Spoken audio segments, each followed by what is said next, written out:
Hey, thanks for stopping by the farm today. You're here to make sourdough bread, so let's just get right into it.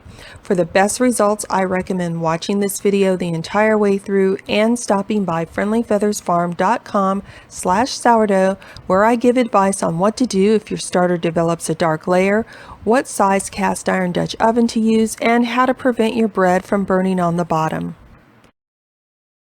Now let's gather our ingredients that we'll need to make sourdough bread. First off, you need a starter, water, bread flour, all-purpose flour, and a non-iodized salt. Now let's gather our equipment. Chances are you already have these things in your kitchen. A rubber spatula, 3 or 4 mixing bowls. I use stainless steel, but you can use glass or plastic.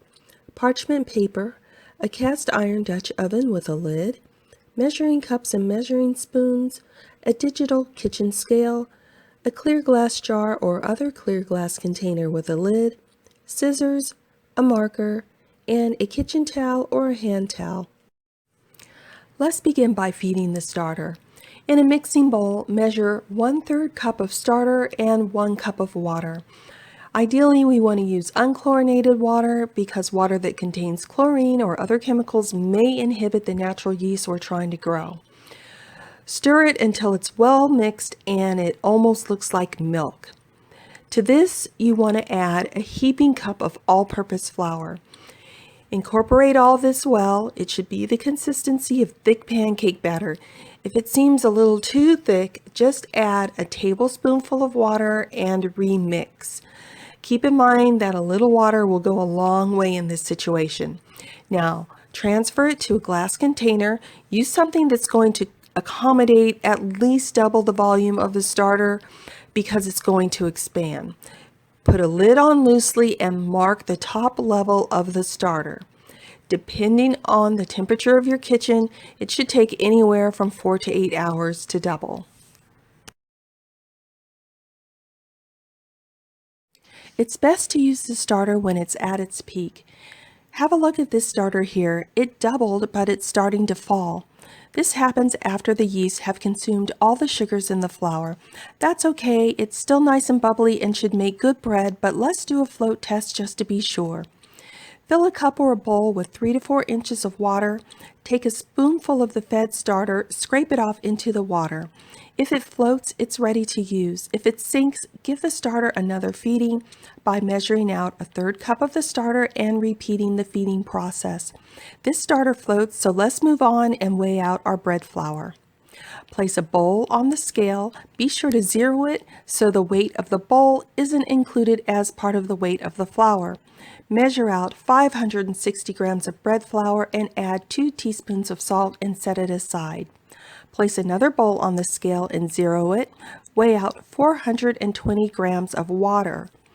Zero the scale again and weigh out approximately 150 grams of fed starter into the water. Mix it until it has the appearance of milk. This mixture is called the levain, or if you want to say it the fancy French way, the levain. Add the levain to the bread flour and incorporate it completely, making sure there's no pockets of flour remaining. If needed, you can add an additional tablespoon of water. The result should be a dough that's described by a lot of bread makers as shaggy.